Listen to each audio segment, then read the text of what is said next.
Welcome to Teaching Tip Tuesday.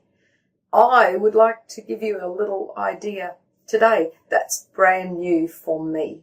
I want to acknowledge Mr. Paul Holley for this idea. On Saturday, Crescendo ran Totally Treble 2019. It was just a fabulous PD. And by the way, hopefully it will be available for you to view and to purchase as a workshop repeat soon.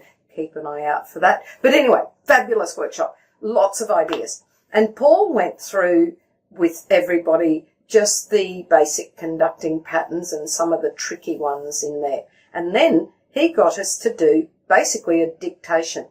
And we got to write down the meters that he was showing in his conducting. And I thought, what a fabulous idea.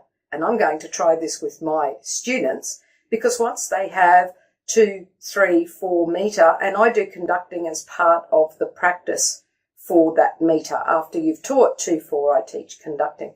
So you could do, students write down the time signatures in the order I show.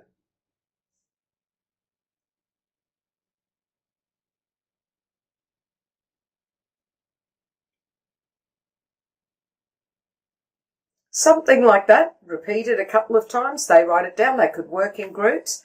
They could show it back to you. I think it's just got so much potential, and it's a practice idea that I've never thought of. So I would like to say thank you, Mr. Paul Holley, and I hope you've all enjoyed this week's teaching tip.